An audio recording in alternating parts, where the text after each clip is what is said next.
नमस्कार मित्रांनो, आज आपण सोलापूर शहर पोलीस भरती 2023 यामधील अंकगणिताचा क्वेश्चन पेपर सॉल्व करणार आहात।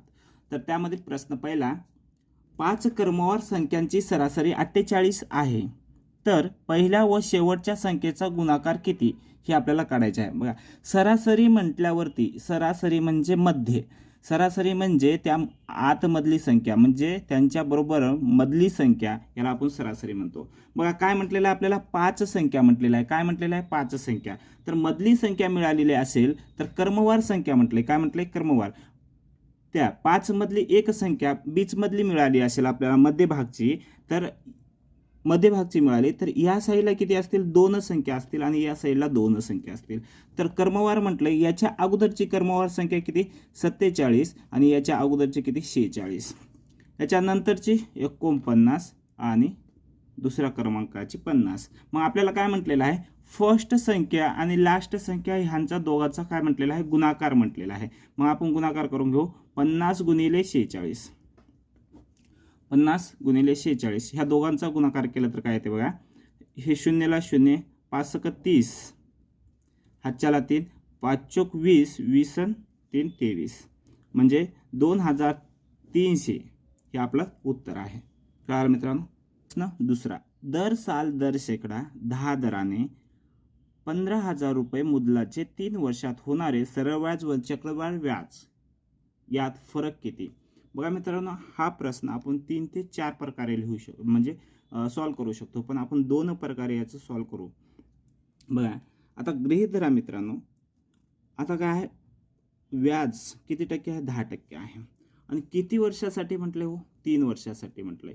तर मित्रांनो काय करायचं बघा, हे जे 10 आहे याची काय करा, घन करा। घन का करायचं, तर याचा 3 वर्षे म्हटले, किती म्हटले, 3 वर्षे म्हटले, म्हणून याचा आपण घन केल्या। कळालं मित्रांनो। हे गृहीत धरले आपण, किती आहे, 1000 रुपये मुद्दल आहे असं गृहीत धरला, पण आपले ॲक्च्युअली मुद्दल किती आहे, तर 15,000 रुपये आहे। तर 10,000 मुद्दल आपण काय केल्या, गृहीत धरल्या। मग आता काय करायचे आपल्याला, याच्यावर अगोदर सरळ व्याज काढू, चक्रवाढ व्याज आणि सरळ व्याज यातील फरक काढायचे आहे आपल्याला। तर आपण सरळ व्याज काढू, ह्या 10,000 वरती 10% व्याज म्हटलं तर किती होते, 100 होते। हे पहिल्या वर्षाचं झालं। दुसऱ्या वर्षी सरळ व्याज हा तिन्ही वर्षी काय असतो, सारखा असतो। कळालं मित्रांनो, इथपर्यंत कळालं असेल। आता थोडंसं लक्ष द्या की आपण याच्यावर चक्रवाढ व्याज कसं काढतो। चक्रवाढ व्याज हा काय असतो, व्याजावर व्याज लागणारा व्याज असतो। तर पहिल्या वर्षी कोणत्याच याच्यावरती काय लागत नाही, चक्रवाढ व्याज लागत नाही। चक्रवाढ व्याज हा व्याजावर व्याज लागतो, म्हणजे पहिल्या वर्षी चक्रवाढ व्याज लागत नाही। तर दुसऱ्या वर्षी पहिल्या वर्षाच्या व्याजावरती व्याज लागतो। बघा, दुसऱ्या वर्षी पहिल्या वर्षाच्या व्याजावर व्याज लागतो। मग व्याज किती आहे, 100 आहे, याचे 10% काढलं। बघा, 100 गुणिले 10% भागिले, आता ह्या टक्क्याचं रूपांतर 100 मध्ये झालं, हे कटलं, हे कटलं, किती उरले, 10। म्हणजे दुसऱ्या वर्षी पहिल्या वर्षाच्या व्याजावर व्याज लागते। इथंच लक्षात घ्यायचं मित्रांनो की पहिल्या वर्षी चक्रवाढ व्याज कोणत्याच रकमेवर लागत नाही, दुसऱ्या वर्षी पहिल्या वर्षाच्या व्याजावरती व्याज लागतो। कळालं। आता तिसऱ्या वर्षी काय होते, म्हणजे पहिल्या व्याजावरती व्याज लागतो तिसऱ्या वर्षी पण। कळालं, किती टक्के लागणार आहे, 100 वरती 10% म्हटलं तर 10 झालं। पण दुसऱ्या वर्षी जो व्याज आलेला आहे त्याच्यावरती देखील, म्हणजे आपण पहिल्या वर्षावरती दुसऱ्या वर्षी जो व्याज लावलेला आहे 10 आलेला आहे त्याच्यावरती पण व्याज लागते। 10चे 10% म्हटलं तर 1, 10चे 10% म्हटलं तर 1, पण आता दुसऱ्या वर्षीचा जो व्याज आहे त्याच्यावरती देखील तिसऱ्या वर्षी व्याज लागतो। इथपर्यंत लक्षात आलं पाहिजे मित्रांनो। कळालं मित्रांनो। काय केलं आपण, फर्स्ट वर्षाचा जो व्याज आहे त्याला दुसऱ्या वर्षी चक्रवाढ व्याज लागतो 10, मग याचं देखील आहे तिसऱ्या वर्षी ह्या व्याजावरती देखील व्याज लागतो, ते झालं 1। मग तिसऱ्या वर्षी हे जे मूळ आहे, म्हणजे मूळ जे सरळ व्याज आहे त्याच्यावरती देखील व्याज लागतो, ते 10% झालं। तिसऱ्या वर्षी दुसऱ्या वर्षाचा जो व्याज आहे त्याच्यावरती देखील 10। इथपर्यंत काय आलेलं आहे, व्याज आलेलं आहे। आता चक्रवाढ व्याज म्हणजे सरळ व्याज प्लस व्याजावर लागलेलं व्याज, याला आपण चक्रवाढ व्याज म्हणतो। पण सरळ व्याज म्हणजे मूळ रकमेवरती जे मूळ मुद्दल आहे त्याच्यावर लागलेले व्याज, त्याला आपण सरळ व्याज म्हणतो. आता सरळ व्याज म्हटलं तर हे आपलं काय आहे, सरळ व्याज आहे. किती आहे, 300. कळालं मित्रांनो. आणि चक्रवाढ व्याज म्हटलं तर हे सरळ व्याज प्लस हे जे लागलेले वेगळं ते व्याज, याला आपण काय म्हणतो, चक्रवाढ व्याज म्हणतो. तर चक्रवाढ व्याज किती झालं, 10, 10, 20, 10, 30 आणि 1, 31, म्हणजे 331. मग आपल्याला असं म्हणता येते की सरळ व्याज आणि चक्रवाढ व्याज, सरळ व्याज आपलं किती आलेलं आहे, 300, आणि चक्रवाढ व्याज किती आलेलं आहे, 331. कळालं मित्रांनो इथपर्यंत. तर जे व्याजावर व्याज लागलेले आहे हे सरळ व्याज आणि चक्रवाढ व्याज ह्या दोघांमधला फरक आहे. म्हणजे याच्यामधला फरक किती आहे हो, 31 आहे. कळालं मित्रांनो. इथपर्यंत कळालं तर लक्षात घ्या. बघा आता आपण मुद्दल काय घेतल्या होत्या, 1000, पण ॲक्च्युली आपली 1000 आहे का, नाही, 15,000 आहे. 15,000 आहे. तर याच्या किती पट आहे हो, 15 पट आहे. तर आपला फरक किती आहे, 31 आहे. तर याचे देखील 15 पट घ्या, याचे देखील काय करा, 15 पट घ्या. मग याची 15 पट किती होते, 15 1 15, 5 हाच्याला 1, 15 3 45, हाच्या 1 46, म्हणजे 465 हा चक्रवाढ व्याज आणि सरळ व्याज ह्या दोघांमधला काय आहे, फरक आहे. ही झाली आपली एक पद्धत. आपण पहिली पद्धत बघितलेली आहे. आता दुसरी पद्धत बघू. आता दुसरी पद्धत बघताना लक्षात ठेवावं लागेल, काही गोष्टी आपल्याला लक्षात ठेवावं लागेल. बघा 2 वर्षाचं व्याज म्हटलं, 2 वर्षाचं व्याज म्हटलं तर तुम्हाला हे सूत्र लक्षात ठेवावं लागेल, A गुणिले B छेदामध्ये 100. 2 वर्षाचं बरं का. 3 वर्षाचं व्याज म्हटलं, 3 वर्षाचं चक्रवाढ व्याज आणि सरळ व्याज यामधील फरक म्हटलं तर हे लक्षात ठेवावं लागेल तुम्हाला, 3, 3 आणि 1. मग याचा उपयोग काय आपण तुम्हाला सांगू. आणि 4 वर्षाचं व्याज, सरळ व्याज आणि चक्रवाढ व्याज ह्यामधला फरक, किंवा सरळ व्याज काढा म्हटलं, चक्रवाढ व्याज काढा म्हटलं तरी काढता येते, पण त्याचा फरक बी काढता येते, ते आपण बघू. 4, 6, 4, 1 हे तुम्हाला लक्षात ठेवावं लागेल मित्रांनो. कळालं. बघा आता आपण 3 वर्षाचं काढणार आहात तर कसं काढता येते बघा. हे 15,000 आहेत, 15,000. मग आपल्याला लक्षात काय ठेवायच्या, 3, 3, 1. कळालं. या 15,000चे आपल्याला 10% काढायचे, लक्षात येते मित्रांनो, 10% काढायचे. ह्या टक्क्याचं रूपांतर 100 मध्ये झालं. बघा 1 शून्य कटला, हा 1 शून्य कटला, इथला 1 शून्य कटला, इथला 1 शून्य, आले किती, 1500. ह्या 1500 ह्या 3 लागून, ह्या 1500 ने ह्या 3 लागून किती झालं, 4,500. हे झालं आपलं सरळ व्याज, हे झालं आपलं सरळ व्याज झालं. कळालं मित्रांनो. मग याच्यानंतर हे जे 1500 आलेले आहेत, ह्या 1500चे 10% काढा.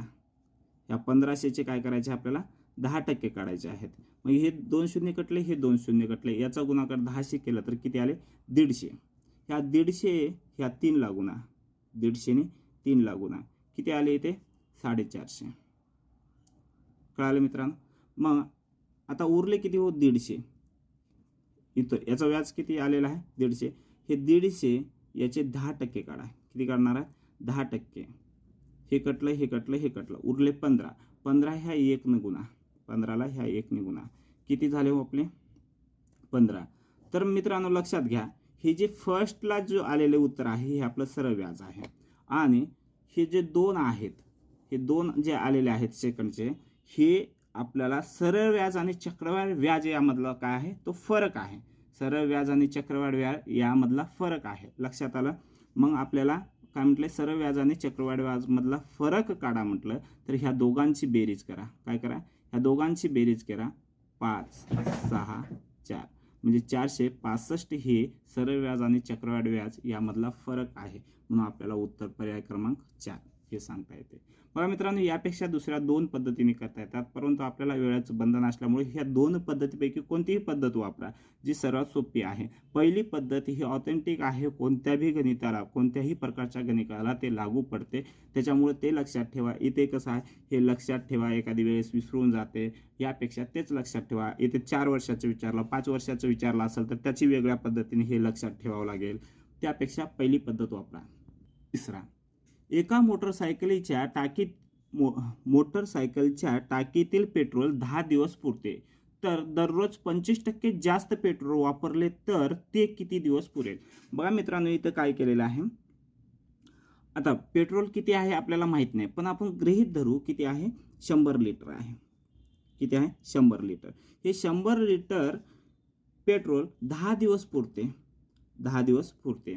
तर काय म्हटलेलं आहे, पुरते. पण दररोज त्याने जितकं वापरत होता त्यापेक्षा 25% जास्त अधिकचं वापरलंय म्हणाले. आता 100 वरती 25% म्हणजे 125 झाले. कळालं मित्रांनो, 125 झाले. तर 125 किती दिवस पुरेल म्हणाले. बघा मित्रांनो, आपल्याला सरळ सरळ माहीत आहे, पेट्रोल रोजच्या पेक्षा जास्त वापरलं तर काय होईल, दिवस कमी होतील. म्हणजे 100 वापरला असेल, म्हणजे 100 लिटर पेट्रोल असेल तर ते 10 दिवस जाते. तर जितकं आहे त्यापेक्षा की नाही 25% जास्त वापरत असेल त्याने, तर काय होणार आहे, कमी दिवसामध्ये ते संपणार आहे. तर याला आपण काय म्हणतो, जास्त वापरलं कमी दिवसात संपते, म्हणजे याला आपण काय म्हणतो, व्यस्त प्रमाण म्हणतो. काय म्हणतो, व्यस्त प्रमाण म्हणतो. व्यस्त प्रमाणामध्ये आपण काय करतो, ह्या दोघांचा गुणाकार आणि ह्या दोघांचा गुणाकार करत असतो. आता ह्या दोघांचा गुणाकार इथे x मांडलं तर ह्या दोघांचा गुणाकार करा, 100 गुणिले 10 भागिले 125. कळालं मित्रांनो, 25 पाचा 125, 25 चोक 100, 5 दोन्ही 10, दोघांचा गुणाकार केलं 4 दोन्ही 8, म्हणजे किती दिवस चालेल हो, 8 दिवस. किती, 8 दिवस चालेल. म्हणजे रोजच्या पेक्षा 25% अधिकचं पेट्रोल वापरलं तर ते किती दिवस चालेल, 10 दिवसाऐवजी 8 दिवस चालेल. प्रश्न 4. दोन लगतच्या विषम संख्याचा गुणाकार 323 आहेत. जर त्या दोन्ही संख्याची दुप्पट केली तर त्यांची बेरीज किती होईल. कळालं मित्रांनो. आता बघा मित्रांनो, इथे एक छोटीशी थेरी आहे, ती आपल्याला सर्वांना लक्षात असावी. काय आहे, दोन क्रमवार सम किंवा विषम संख्यांचा गुणाकार हा त्या दरम्यानच्या संख्येच्या वर्गाच्या -1 इतका असतो. काय म्हणाले, आता इथं काय म्हणाले, दोन लगतच्या विषम संख्याचा जो गुणाकार आहे तो त्याच्या दरम्यानची जी संख्या आहे त्या दरम्यानच्या संख्येच्या वर्गापेक्षा 1 ने कमी असतो. बघा, ही जी संख्या दिलेली आहे 323, ही कोणत्या संख्येच्या वर्गाच्या जवळपास आहे हो, 18 ह्या संख्येच्या वर्गाच्या जवळपास आहे.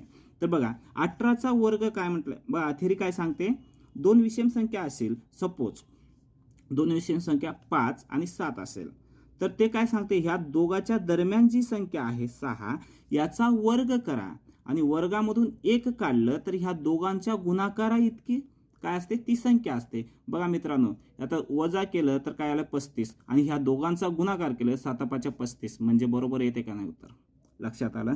तर आपण इथे येऊ. बघा, आपल्याला ही संख्या दिलेली आहे, तर आपल्याला याचा वर्ग काढायचा असेल तर 1 वर्गातून 1 मायनस केलेला आहे, म्हणून याच्यामध्ये 1 प्लस करा. किती आले, 324.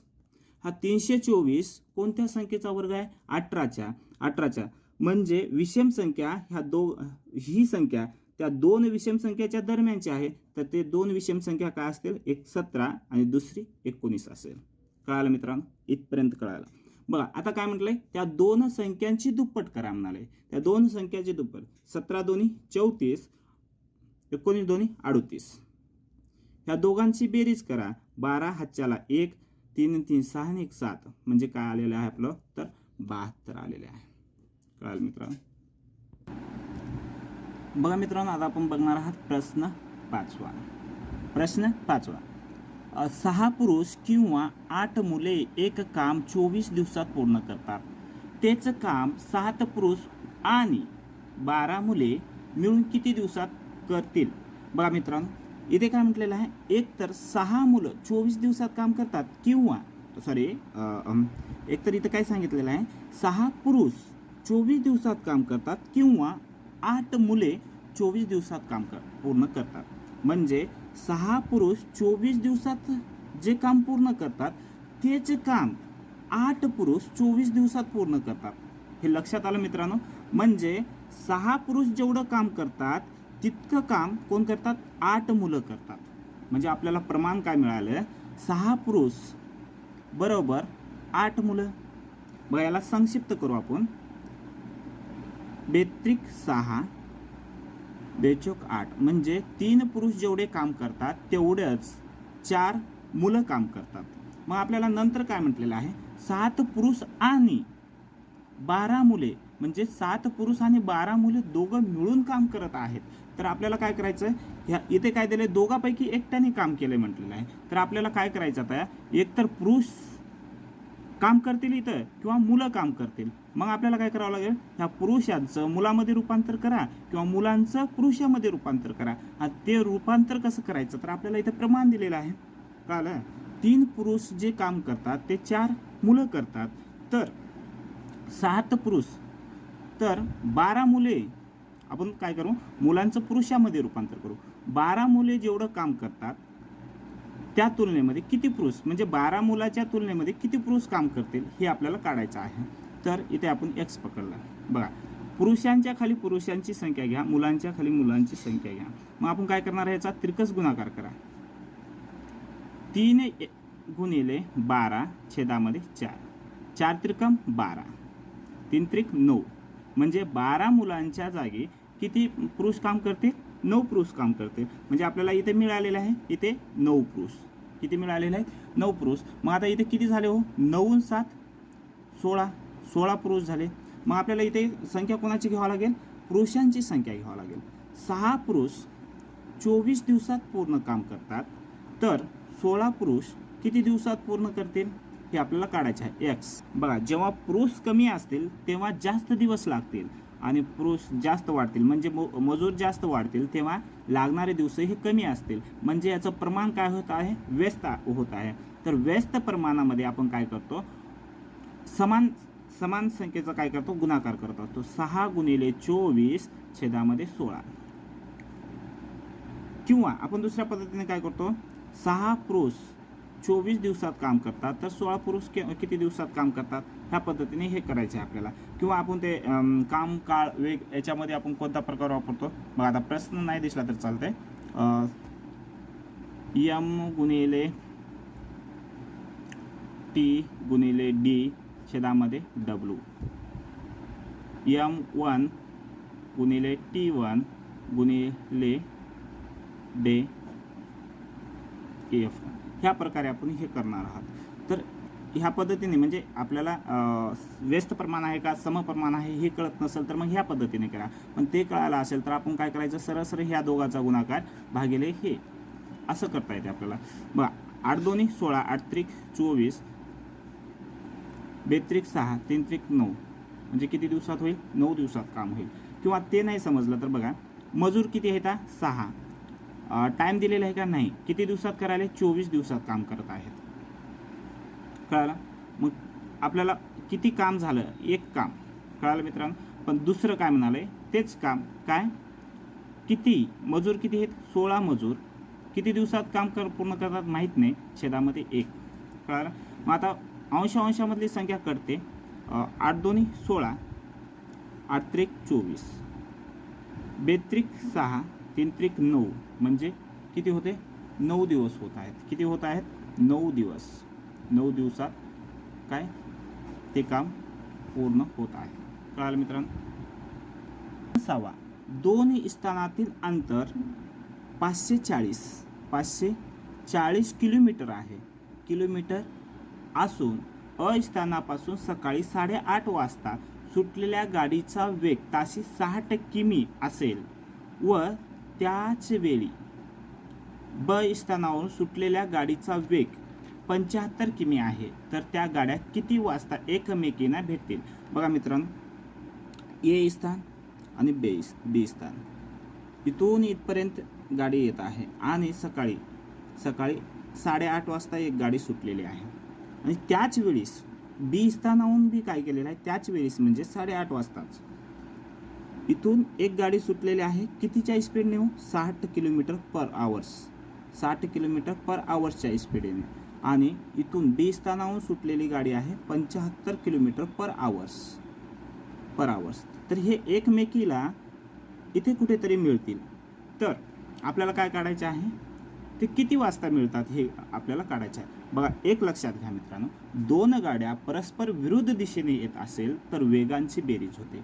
2 गाड्या म्हणजे एक गाडी आणि दुसरी गाडी परस्पर विरुद्ध दिशेने येत असेल तर ह्या दोघांच्या वेगांची काय होते, बेरीज होते आणि दोन गाड्या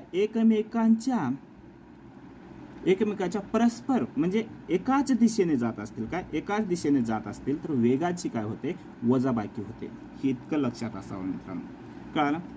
बघा आता बेरीज काय होते, बघा हे इथून 60 किलोमीटर चालते, मग इथून 60 किलोमीटर, हे इथून 75 किलोमीटर, हे दोघं एकत्र येऊन मिळणार आहेत, म्हणजे ह्या दोघांच्या वेगांची काय होत होते, बेरीज होत आहे. लक्षात आलं मित्रांनो. मग आपल्याला ह्या पद्धतीने गणित सोडा. कळालं? बघा आपला अंतर किलोमीटरमध्ये आहे, वेग देखील किलोमीटरमध्ये आहे, म्हणजे आपल्याला याचं वेगळं रूपांतर करण्याची गरज नाही. एकक वेगळे असलं तर त्याला म्हणजे एकाच एककामध्ये करणं आपलं काम होतं, पण एकक काय आहेत, सारखे आहेत. म्हणून 540 प्लस वेगांची बेरीज 60 प्लस 75 किती झाले हो, 135. 540 छेदामध्ये 135. 9 सक 54 उरलेवरी 60. 9 एक 9, 9 पाचा 45. 15 चोक 60 म्हणजे किती वेळाने मिळतील हो हे, 4 तासांनी मिळतात. आपण हे का केल्या म्हणजे बघा वेळ बरोबर सूत्र काय आहे आपलं, अंतर भागिले वेग यानुसार आपण केलेले आहे. आणि परस्पर विरुद्ध दिशेने येत असेल तर वेगांची बेरीज होते आणि एकाच दिशेने जात असेल तर वेगांची वजाबाकी होते. त्या पद्धतीने केल्या. 4 तासानंतर त्या एकमेकीला मिळतात. तर किती वाजले असतील 4 तासांनी, आता वाजलेत म्हणजे किती वेळ झालेला होता हो, 8:30 वाजता त्या म्हणजे ते काय एक ए ठिकाणाहून आणि बी ठिकाणाहून ते एकमेकाच्या दिशेने येण्यास सुरुवात केलेली आहे. याच्यामध्ये 4 तास वाढवलं, किती 12:30 वाजता, किती 12:30 वाजता ती एकमेकींना मिळतील. 12:30 वाजता ते एकमेकीला मिळतील. कळालं मित्रांनो. प्रश्न 7वा. 25चे 40% व 60चे 20% या दोन संख्यांची बेरीज करून आलेल्या संख्येतून कमीत कमी किती संख्या वजा करणे आवश्यक आहे जेणेकरून त्यांच्या उत्तरांची संख्या पूर्ण घन संख्या मिळेल. बघा मित्रांनो, आता जसं सांगितलं तसं करायचं, आपल्याला वेगळं काही करायचं नाही. 25चे किती 40% काढायचे. 25चे 40% ह्या टक्क्याचं 100 मध्ये रूपांतर झालं, प्लस 60चे 20% यांची बेरीज केल्यावर जी उत्तर येते त्याच्यामधून किती संख्या वजा करावी की जी घनाचा म्हणजे एका पूर्ण संख्यांचा काय असला पाहिजे, घन संख्या असली पाहिजे. तर मित्रांनो बघा, जेवढं कटवता येईल तेवढं कटवून घ्या. हे 2 शून्य कटतात, हे कटवलं, हे 2 शून्य कटतात, सॉरी हां 1 शून्य कटला, ठीक आहे. बघा आता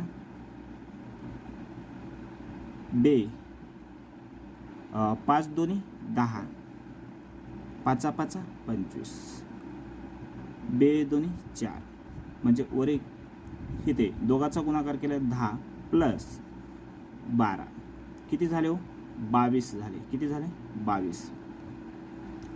आता ह्या 22 मधून कोणती संख्या वजा करावी जेणेकरून आहे की नाही उत्तर येणारी संख्या ही काय असावी, घन संख्या असावी. बघा आता घन संख्या 1 चा घन 1, 2 चा 8, 2 चा घन काय येतो 8 येतो, 3 चा 27 येतो. पण ह्या 27 पेक्षा छोटी संख्या आहे म्हणजे 3 चा घन याच्यामधून वजा म्हणजे कोणती संख्या वजा केलं तर 3 चा घन येत नाही, तर 2 चा घन येणारी संख्या आहे कोणती 8. मग याच्यावर कोणती संख्या वजा करावी म्हणजे 22 मधून कोणती संख्या वजा करावी जेणेकरून काय येते 8 येते. तर काय वजा करावं लागेल, 14 वजा करावं लागेल, तर आपल्याला 8 येते. बघा 12 मधून 4 गेले 8 राहिले, 1 मधून 1 गेला 0 राहिले, म्हणजे 22 मधून काय वजा करावं लागेल आपल्याला 14 ही संख्या वजा करावी लागेल, तेव्हा आपल्याला पूर्ण घनसंख्या मिळून जाते. प्रश्न 8वा. 3 संख्या 3 4 5 या गुणोत्तरात असून त्यांच्या वर्गांची बेरीज 1250 आहे, तर त्या संख्या कोणत्या. बघा मित्रांनो, गुणोत्तर दिलेलं आहे 3 4 5. ही काय आहेत 3 संख्या आहेत. आता गुणोत्तर दिलंय म्हणजे याला कोणत्या तरी संख्येने गुणावं लागते तेव्हा ती संख्या आपल्याला मिळते. मग आपण x गृहीत धरला, याला पण x गृहीत धरला, याला पण x गृहीत धरला, हे झालं गुणोत्तर. तर यांची बेरीज किती आहे, याच्या वर्गांची बेरीज म्हटलेलं आहे, तर आपल्याला याचा वर्ग करून घ्यावा लागेल. 3चा वर्ग 9, पण x आता बघा x चा वर्ग का आला इथे, हे x गुणिले x होणार ना इथे, याचा वर्ग करायचं म्हटलं तर हे वर्ग आपण जशाला तसं इथे घेतलेले आहे. मग तसंच 4चा वर्ग 16 केलेला आहे, तर x चा वर्ग जशाला तसं, 5चा वर्ग 25, तर x चा वर्ग बरोबर काय म्हटलेलं आपल्याला, वर्गांची बेरीज म्हटलेलं आहे, म्हणून आपण इथे वर्गाची बेरीज घेत आहात. तर किती आहे 1250. मग याची बेरीज करून घ्या. किती येते बेरीज, 50 x वर्ग जशाला तसं घ्या, 1250. मग x वर्ग बरोबर काय होईल, x वर्ग बरोबर काय होईल, x वर्ग बरोबर काय होईल 1250 छेदामध्ये 50. जेवढं कटवता येईल तेवढं कटवून घ्या. 5 दोन्ही 10, 5 5 25. आता बघा x वर्ग बरोबर काय आलेला आहे, 25 आलेला आहे. मग हे वर्ग काढायचं असेल तर आपल्याला याला वर्गमुळात घ्यावं लागेल. वर्गमुळात म्हणजे x बरोबर किती आलं 5, x बरोबर 5 आलेला आहे. तर आपल्याला x ची किंमत मिळालेली आहे, तर त्या संख्या काढायच्या आहेत. तर त्या संख्या काढायच्या असतील तर x च्या जागी आपण काय ठेवणार आहात 5, 3 5 15, किती झाले 3 5 15. x च्या जागी आपल्याला काय करायचे आहे 5 ठेवायचं आहे, 5 चोक 20, आणि इथे x च्या जागी आपल्याला काय ठेवायचे आहे 5, 5 5 25. हे आपल्या काय निघालेलं आहे, किमती निघालेल्या आहेत. मग आपल्याला काय म्हणता येते, त्या किमती कशा आहेत त्या संख्या कोणत्या आहेत 15, 20 आणि 25 या संख्येचा वर्ग करून त्यांची बेरीज केले तर काय येते 1250 हे उत्तर येते. तर आपल्याला ह्या संख्या मिळाल्या आहेत 15, 20 आणि 25. प्रश्न 9, 3952/52 याचा काय करा म्हटलेला आपल्याला, भागाकार करा म्हटलेला आहे. बरोबर किती हे काढायचं आहे, बरोबर किती हे काढायचं आहे. बघा ह्या संख्येला कोणत्या संख्येने भाग जाते, बघा 13 चोक 52, 13ने भाग जाते दोन्ही संख्येला. 13 चोक 52, 33 39. बघा इथे भागाकार करण्यासाठी विद्यार्थी चुकू शकतात. बघा 33 39, 13 चोक 52 असं डायरेक्ट करू शकतात. पण लक्षात घ्या मित्रांनो, त्या पूर्ण संख्येला भाग गेल्यावरती नंतर आपला एक भागाकारामध्ये नियम आहे की एका संख्येला भाग गेला पाहिजे. एका संख्येला भाग जात नसेल तर आपण इथे 0 घेतलं आणि ह्या दोन संख्येला भाग द्यायचं. 304 छेदामध्ये 4, 4 7 28 उरले 2, 4 सक 24, म्हणजे आपलं उत्तर काय असणार आहे 76. प्रश्न 10, अक्षयचे 8 वर्षानंतरचे वय त्याच्या 8 वर्षापूर्वीच्या वयाच्या दुप्पट होईल तर त्याचे आजचे वय किती म्हणाले. बघा मित्रांनो लक्ष द्या, 8 वर्षापूर्वीच्या वयाच्या 8 वर्षानंतरचं जे वय आहे ते दुप्पट असणार आहे म्हणाले. बघा अक्षयचं वय आता आपल्याला 3 भागामध्ये मांडून घ्यावं लागेल. 8 वर्षापूर्वी, आज आणि 8 वर्षानंतर, आज आणि 8 वर्षानंतर. कळलं मित्रांनो. बघा काय म्हटलंय, 8 वर्षापूर्वीच्या वयाच्या 8 वर्षानंतरचं वय हे दुप्पट असणार. इथे x पकडलं तर हे काय होते 2x. कळलं. बघा मित्रांनो आता इथे 8 वर्षापूर्वी पासून आजपर्यंत वय किती होणार आहे 8, आणि इथून 8 वर्षानंतर किती होणार आहे 8. म्हणजे ह्या दोघांच्या मधला जो फरक आहे तो 16 वर्षाचा आहे. कळलं मित्रांनो, 16 वर्षाचा आहे. आणि ह्या दोघांमधला जो फरक आहे तो किती आहे x आहे. तर कसं बघा, 2x वजा x किती झाले x झालं, म्हणजे x बरोबरची आपल्याला किंमत मिळालेली आहे 16. कळलं मित्रांनो. तर त्याचं आजचं वय किती असणार आहे बघा, इथे 16 म्हणजे 8 वर्षापूर्वी त्याचं वय 16 वर्ष असेल. 8 वर्षापूर्वी त्याचं वय 16 वर्ष असेल तर आजचं वय काय असणार आहे प्लस 8 किती असणार आहे 24 वर्ष. मग आपल्याला विचारलेलं आहे आजचं वय किती आहे 24 वर्ष. कळलं. एक वस्तू 1470 रुपयाला विकल्याने खरेदी किमतीच्या हे बघा हे थोडे याच्या टायपिंग मिस्टेक झालेलं आहे. 1/6 पट नफा होतो तर त्या वस्तूची खरेदी किंमत किती? बघा नफा म्हणजे काय, बघा नफा म्हणजे काय, खरेदी किंमत प्लस विक्री किंमत म्हणजे काय, विक्री किंमत बरोबर. जेव्हा नफा होतो तेव्हा खरेदी किंमत प्लस काय असतो, याच्यामध्ये नफा असतो, प्लस नफा असतो. एक लक्षात घ्या मित्रांनो, कळालं काय म्हटलं. विक्री किंमत ही जेव्हा नफा होतो तेव्हा त्याच्यामध्ये काय काय असते, एक खरेदी किंमत, दुसरा नफा असतो, कळालं. तर म्हणलं काय म्हटलेलं आहे, एक वस्तू विकल्यामुळे काय झालेला आहे, 1/6 टक्के पट इतका काय झालेला आहे, नफा झालेला आहे. म्हणजे ही जी छेदामध्ये जी संख्या असते ती काय असते, खरेदी किंमत असते. काय असते, खरेदी किंमत असते. आणि अंशामध्ये जी संख्या आहे ही काय आहे, नफा आहे. काय आहे, नफा आहे. तर विक्री किंमत किती होणार आहे हो, नफा प्लस खरेदी ही काय झाली, विक्री किंमत झाली. तर विक्री किंमत किती आहे, 7. काय 6 आणि 1 किती झाले, 7. हे 7 नसून काय आहे, 1470 आहे. तर याच्या किती पट आहे हो, ह्याच्या किती पट आहे, 7 2 14, 7 1 7 आणि 0 ला 0. तर आपल्याला खरेदी किंमत काढा म्हटलेलं आहे. आपली खरेदी किंमत किती आहे, 6 नसून ही याच्या किती पट आहे, 210 पट आहे. मग हे आपण मांडून घ्या, 6 1 6, 6 2 12, म्हणजे 1200 किती आहे, 60 आहे. 1260 हे आपलं उत्तर आहे. कुठं आहे उत्तर, पर्याय क्रमांक 2. प्रश्न 12वा.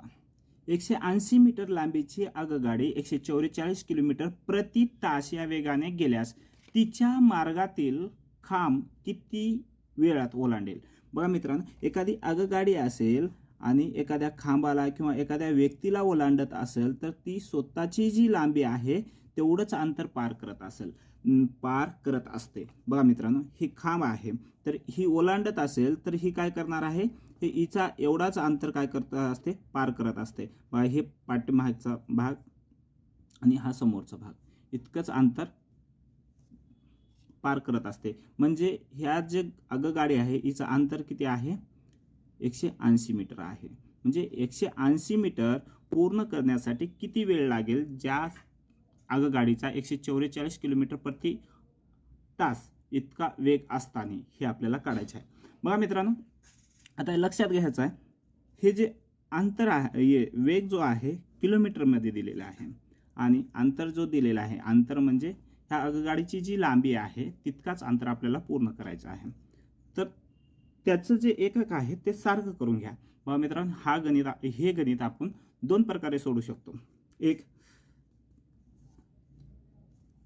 ही आगगाडी एका तासामध्ये 144 किलोमीटर अंतर चालते. तर 1 तासामध्ये किती सेकंद असतात हो, 3600 म्हणजे 3600 सेकंद असतात. तर किती अंतर चालते ही, 144 अंतर.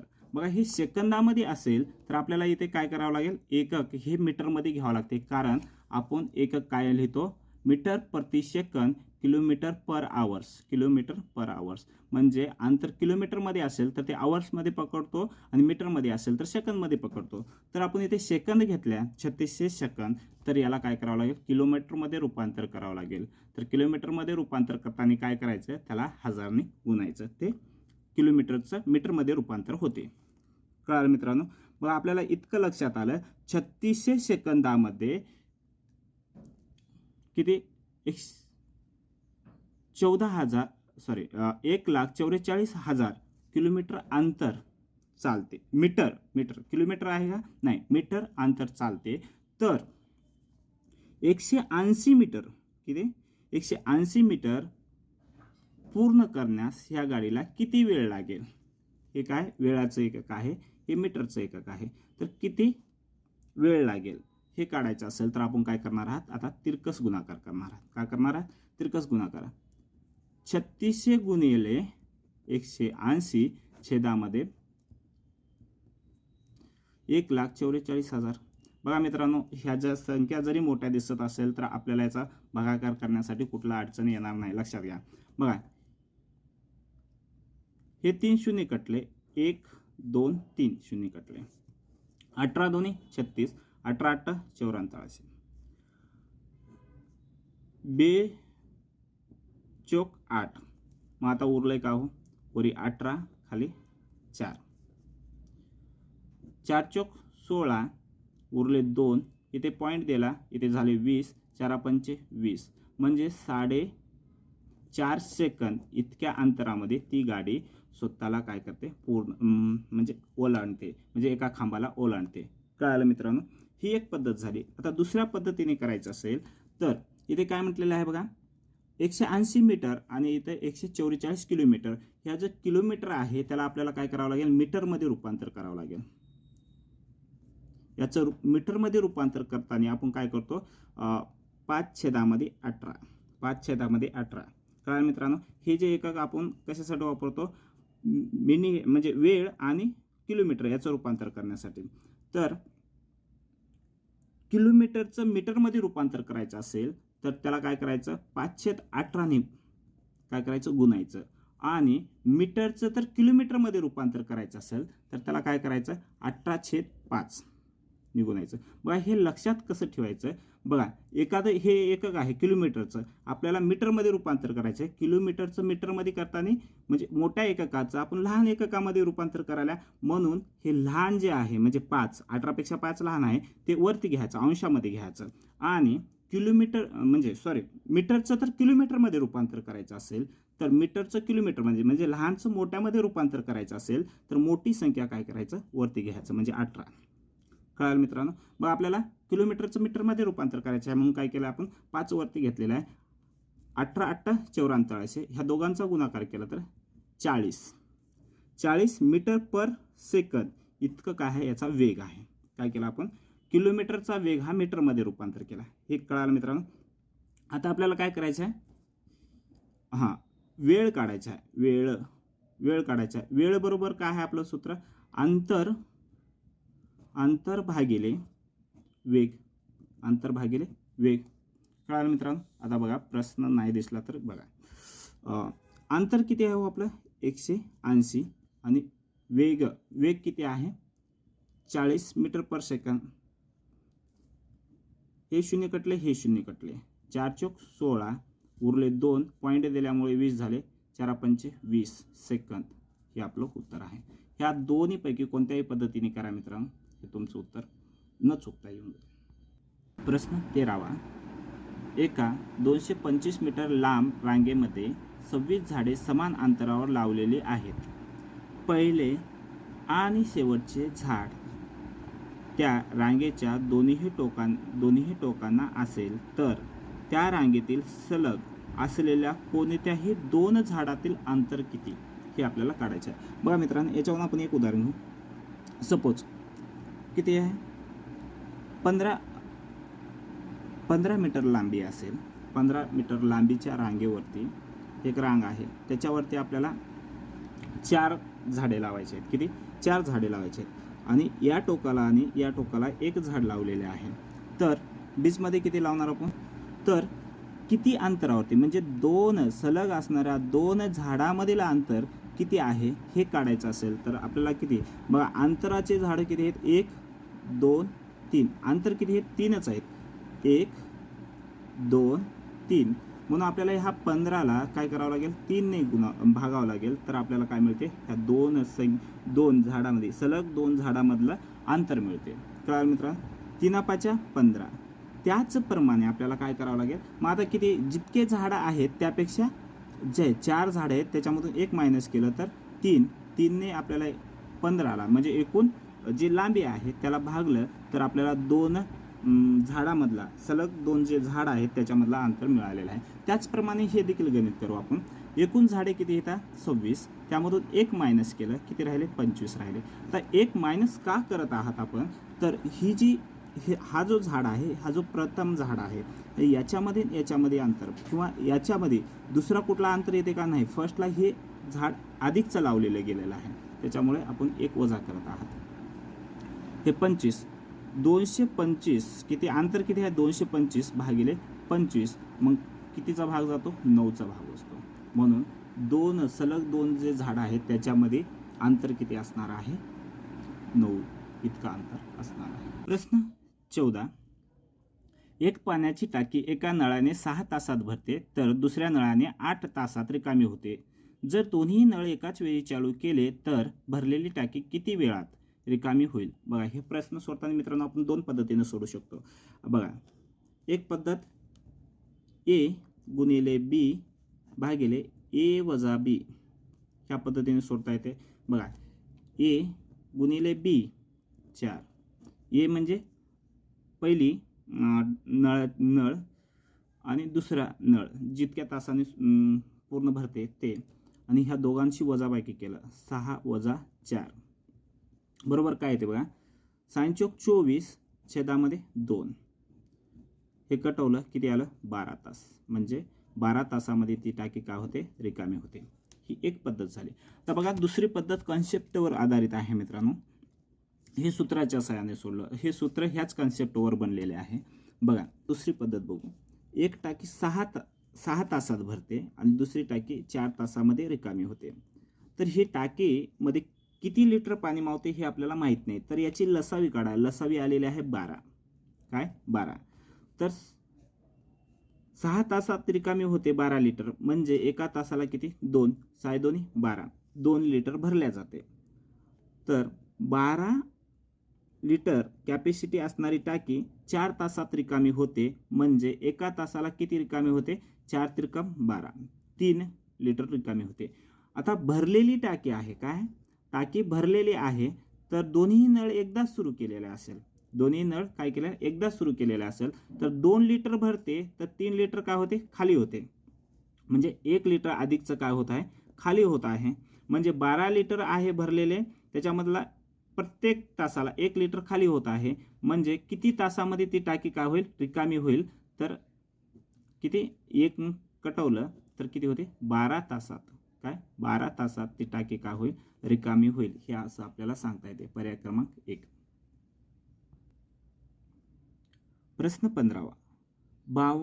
51 प्लस 52 प्लस 53 प्लस 54 इथे आहे मित्रांनो डॅश डॅश डॅश डॅश आहे, प्लस 99 प्लस 100. म्हणजे याचा अर्थ काय आहे मित्रांनो, 51 ते 100 पर्यंतच्या ज्या संख्या आहेत या संख्यांची बेरीज आपल्याला विचारलेली आहे. कळालं मित्रांनो?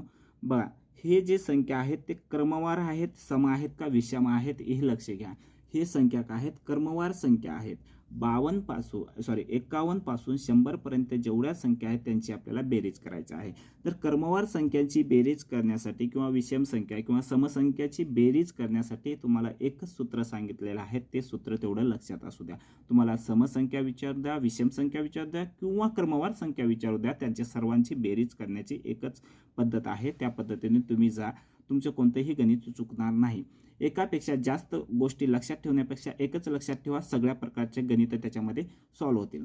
बघा मित्रांनो, एफ प्लस एल भागिले 2 गुणिले L minus F plus different, याच्यामध्ये काय आहे डिफरंट भागिले डिफरंट. बघा फर्स्ट म्हणजे एफ म्हणजे काय फर्स्ट संख्या किती आहे 51 प्लस एल म्हणजे लास्ट संख्या छेदामध्ये 2 गुणिले लास्ट संख्या किती 100 वजा 51. आता डी म्हणजे काय ह्या दोन संख्यामधला फरक, क्रमवार संख्यामध्ये फरक कितीचा असतो 1 चा असतो, छेदामध्ये 1. कळालं मित्रांनो?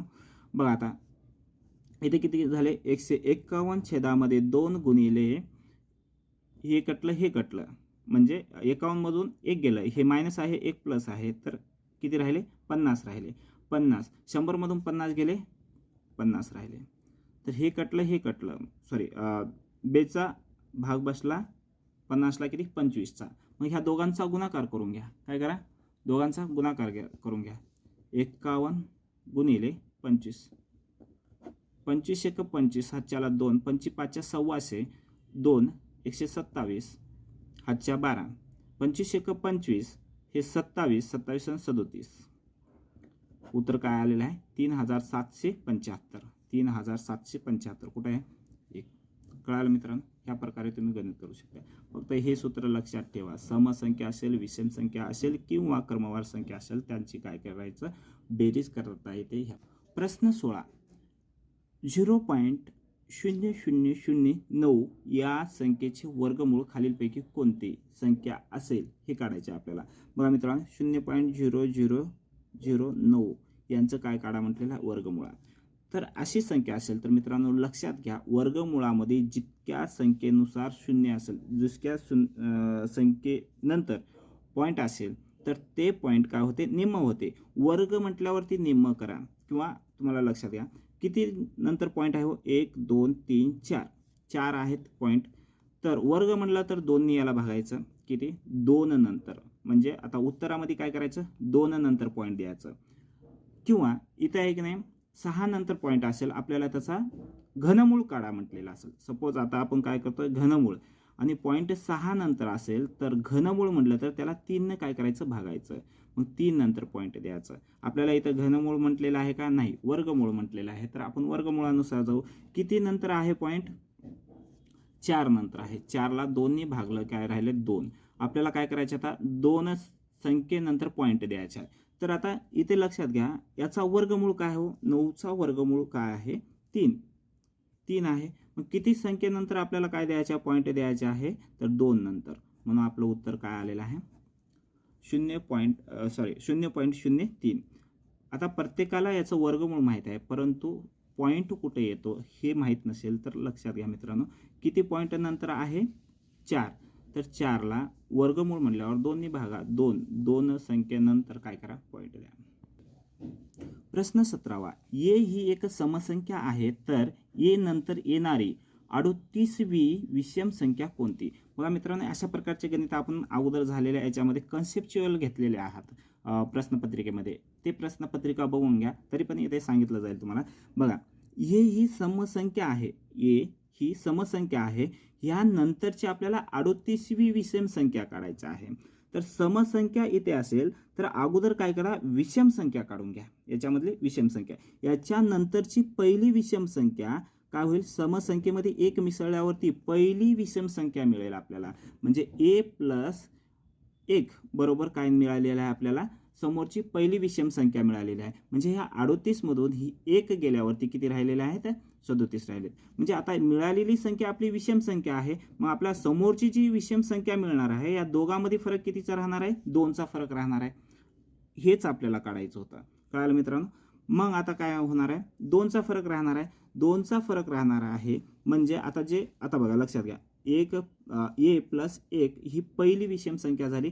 याच्यानंतर आता बेरीज करा, 37 20 काढायचे आपल्याला, 37वी विषम संख्या काढायच्या. दोघांमधला फरक किती राहतो, 2चा फरक असतो. 2 विषम संख्यामधला फरक किती आहे, 2चा असतो. मग आपल्याला समोरची काढायची, म्हणून आपण बेरीज केलं, या दोघांचा फरक म्हणजे 2 असतो, म्हणून याला 2 ने गुणलं तर आपल्याला समोरची मिळून जाते. 1 + 62 14 ला 4 हातच्याला 1 बेत्रिक 6 आणि 1 7 74. ही आपली काय झालेली आहे, 38वी विषम संख्या मिळालेली आहे. मग ह्या दोघांची बेरीज करता येते. उत्तरामध्ये असं आहे का, नाही. मग ह्या दोघांची आपल्याला बेरीज करता येते.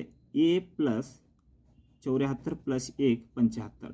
म्हणजे आपली काय 38वी विषम संख्या काय आहे, a + 75 ही आपली 38वी विषम संख्या आहे. लक्षात घ्या मित्रांनो. प्रश्न 18वा, एका संख्येला 6 ने भाग दिल्यास बाकी 3 उरते, 8 ने भाग दिल्यास बाकी 5 उरते. बघा इथे स्प्लिंग मध्ये राहिलेला आहे, 5 उरते, आणि 9 ने भाग दिल्यास बाकी 6 उरते. तर ती संख्या कोणती. बघा, 6 ने भागल्यावरती बाकी 3 उरत आहे,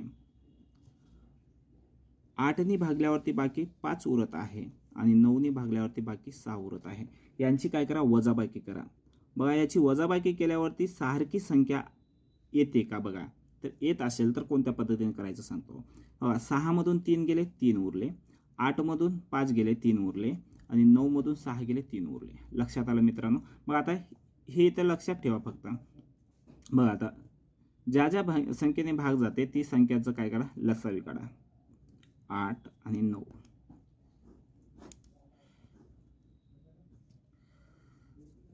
बघा, 3 दोन्ही 6, 8 ला 8 जसं तसं, 3 त्रिक 9. 3ने 2 संख्येला भाग जाते. एका संख्येने तिन्हीपैकी कोणत्याही म्हणजे तिन्ही संख्येला भाग जात नसेल तर मग 2 संख्येला भाग जाते का बघा लसावी काढताना. मग 3ने 2 संख्येला भाग जाते. 3 दोन्ही 6, 3 त्रिक 9, 8ने 3ने 8ला भाग जात नाही, आपण जसाल तसं घेतलेलं आहे. आता बघा 2 संख्येला भाग जाते का, बेक बे बे दोन्ही बेचोक 8 3. आता कोणत्याही एका संख्येने 2 संख्येला भाग जात नाही, म्हणून काय करा, ह्या 2 संख्या जशाल तसं गुणाकार करून घ्या. 4 त्रिकम 12, 12 दोन्ही 24, 24 गुणिले 3, 4 त्रिकम 12, हातच्याला 1, 3 दोन्ही 6 ने 7, 72. किती झाले, 72 झाले. आता जे आपली लसावी काय आले, 72 आलेले आहे. आणि याच्या दोघांची वजाबाकी करून जी संख्या आलेली आहे हे याच्यामधून वजा करा. वजा केल्यावर जी संख्या येते ते आपलं काय असणार आहे, उत्तर असणार आहे. ती संख्या किती असेल, 69 ही त्याची उत्तर आहे. कळालं मित्रांनो. प्रश्न 19वा. एक भोवरा एका सेकंदात स्वतःभोवती 6 फेऱ्या मारतो, तर तो भोवरा 1 मिनिट 15 सेकंदात स्वतःभोवती किती फेऱ्या मारेल. बघा मित्रांनो, इथे सेकंदामध्ये वेळ दिलेला आहे आणि इथे मिनिटामध्ये दिलेला आहे. ह्या मिनिटाचं सेकंदामध्ये रूपांतर करून घ्या. एका मिनिटामध्ये किती 60 सेकंद असतात आणि हे जे सेकंद आहे ह्या दोघांची बेरीज केलं तर काय होते, 75 सेकंद. मग आपल्याला असं म्हणता येते, एका सेकंदामध्ये 6 फेऱ्या स्वतःभोवती मारत असेल तर 72 सेकंदामध्ये किती फेऱ्या पूर्ण करेल हे काढायचं आहे. तर काय करा, तिरकस गुणाकार करा. 75 गुणिले 6 हेच करायचे आपल्याला. 6 पंचे 30, हातच्याला 3, 6 7 42, 42 आणि 3 45 म्हणजे 450 हे आपलं उत्तर असणार आहे. प्रश्न 20वा. एका आयताकृती जागेची लांबी 0.05 किमी तर रुंदी 0.008 किलोमीटर आहे, तर त्या जागेचे क्षेत्रफळ किती हे काढायचे आपल्याला. बघा मित्रांनो, आयताचे क्षेत्रफळ, आयताकृती जागा म्हटलेलं आहे, तर आपल्याला आयताचे क्षेत्रफळ काढायचे आहेत. आयताचे क्षेत्रफळ बरोबर सूत्र काय आहे, लांबी गुणिले रुंदी. काय आहे, लांबी गुणिले रुंदी.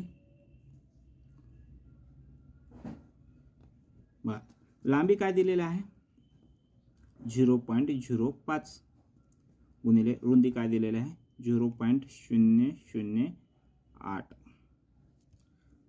कळालं मित्रांनो. मग याच्या दोघांचा गुणाकार करून घ्या. 8 पंचे 40. बघा किती, बघा गुणाकारामध्ये काय होते, पॉईंटचा बेरीज होते.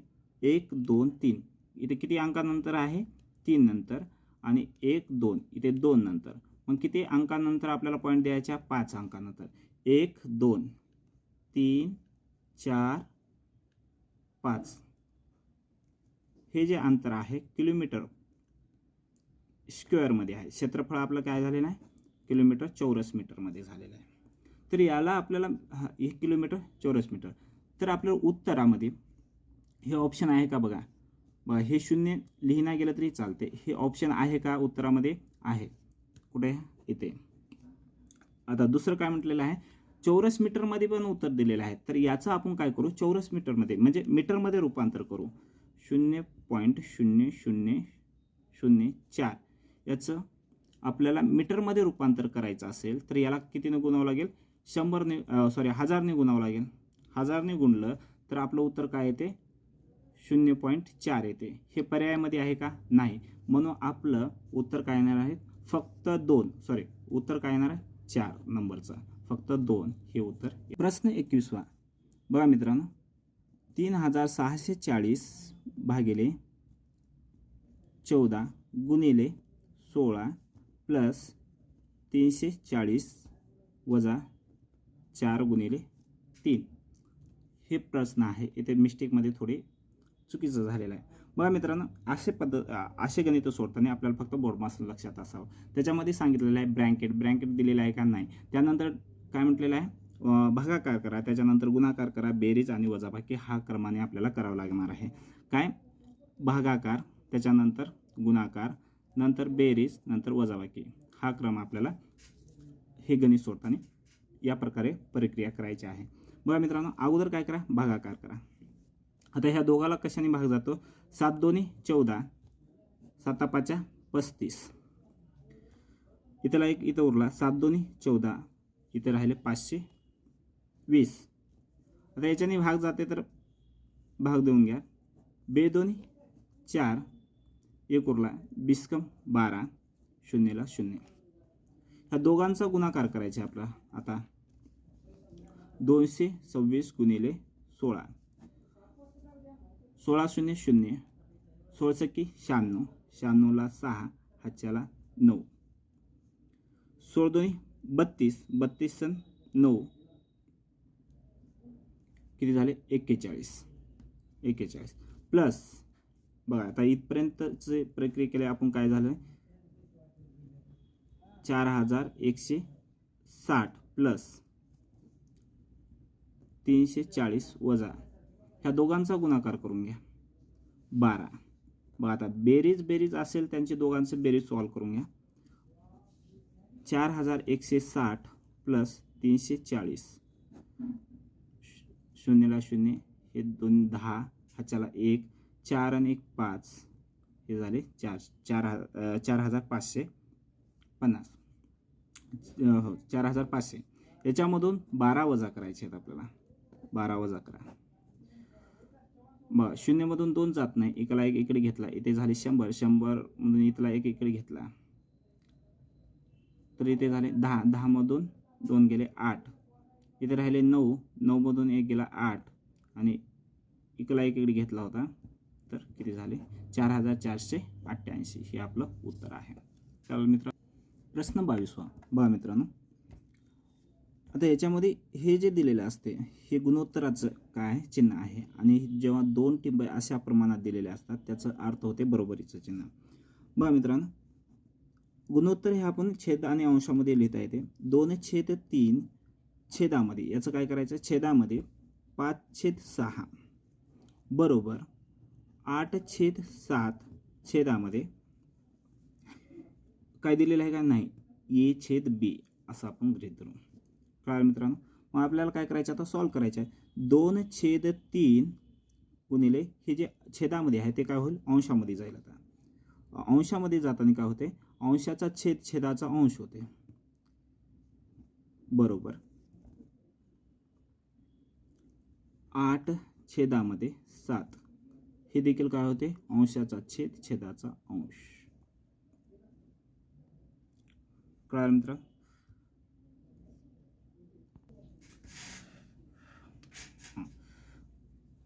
आता लक्षात घ्या, जेवढं कटवता येते तेवढं करा. 3 1 3, 3 2 6.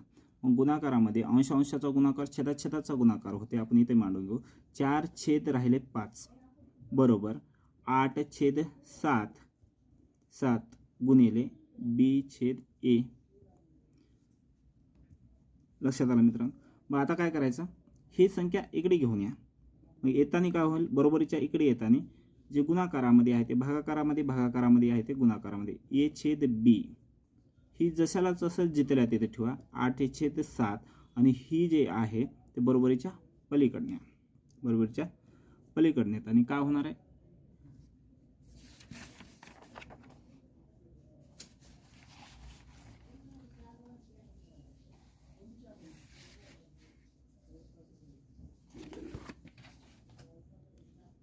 त्याचं उलट होणार आहे. 5/4. जेवढं कटवता येत तेवढं कटवून घ्या. 2चा भाग बसला. A/B बरोबर 10/7 हे आपलं उत्तर असणार आहे. पर्याय क्रमांक 2. प्रश्न 24वा. एका परीक्षेमध्ये शिक्षकाने मुलांना एका संख्येची 3/14 पट संख्या काढण्यास सांगितली. एका मुलाने नजरचुकीने 3/14 ऐवजी 3/4 पट संख्या काढली. त्यांची उत्तरांची संख्या बरोबर उत्तरापेक्षा 150 ने जास्त होती तर मूळ संख्या कोणती? बघा मित्रांनो, इथे काय झालेलं आहे? बघा उत्तरामध्ये काय म्हटलेलं आहे? जास्त म्हटलेलं आहे, म्हणजे 150 ने जास्त म्हटलेलं आहे. जेव्हा जास्त किंवा कमी म्हणतात तेव्हा काय होते? त्या दोन संख्यामधला फरक असतो, इतकं लक्षात घ्या. बघा मित्रांनो, ती संख्या x आहे. तर x आहे तीचं 3/14 पट केले असता जे उत्तर आलं असतं ते उत्तर न येता त्यांनी काय केलेलं आहे, नजर चुकीने त्याच संख्येचे काय केलं आहे, 3/14 ऐवजी 3/4 काढलेले आहे. जे उत्तर आलेले आहे, हे जे नंतर जे उत्तर आलेले आहे त्याचे उत्तराची संख्या बरोबर उत्तरापेक्षा, म्हणजे बरोबर कोणतं आलं असतं, हे आलं असतं, उत्तरापेक्षा 150ने जास्त आलेले आहे. 150ने जास्त आलेले आहे.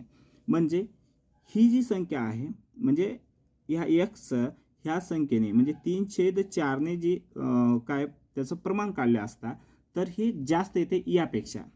कळालं? कितीने? 150ने जास्त येते. म्हणजे ही संख्या मोठी आहे आणि ही लहान आहे. कळालं? तर आपल्याला काय म्हटलंय, जास्त किंवा कमी काढायचं म्हटलं तर ह्या दोघांमधला काय असणार आहे, फरक असणार आहे. मग आपण काय करू, ह्या दोघांची वजाबाकी करू. 3/4 वजा 3/14 बरोबर काय आहे, या दोघांमधली वजाबाकी 150 आहे. हे इतकंच करायचं आहे मित्रांनो. मग आपल्याला काय मिळेल, ही मूळ संख्या मिळून जाईल. कळालं? बरं, मग आता काय करा, छेद सारखं करून घ्या किंवा ह्याचा तिरकस गुणाकार करा. वजाबाकीमध्ये काय करा, तिरकस गुणाकार करा. 14 त्रिकम 42 वजा 4 त्रिकम 12 छेदामध्ये 14 चोक 56 बरोबर. ठीक आहे, दोघांची वजाबाकी केलं तर काय येते उत्तर, 30. 42 मधून 12 गेले 30, छेदामध्ये 56 बरोबर 150. मग आपण याचं काय करणार आहात, बघा हे जे छेदामध्ये 56 आहे ते काय होईल, बरोबरीच्या पलीकडे गेल्यावरती गुणाकारामध्ये होईल. छेदामध्ये भागाकारामध्ये आहे तर गुणाकारामध्ये होईल.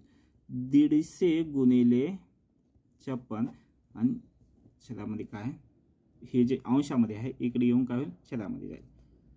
हे कटलं, हे कटलं, 3 × 15. मग ह्या दोघांचा गुणाकार करावा लागेल आपल्याला. 5 × 30 हातच्याला 3, 5 × 5 = 25, 25 आणि 3 = 28. म्हणजे आपलं उत्तर काय येणार आहे, पर्याय क्रमांक ए. ती मूळ संख्या किती असेल, 280 असेल. हे झालं आपलं उत्तर. मित्रांनो, अशा प्रकारे आपला हा क्वेश्चन पेपर पूर्ण झालेला आहे. मित्रांनो, तुम्हाला आवडला असेल तर व्हिडिओला लाईक करा, तुमच्या मित्राला शेअर करा.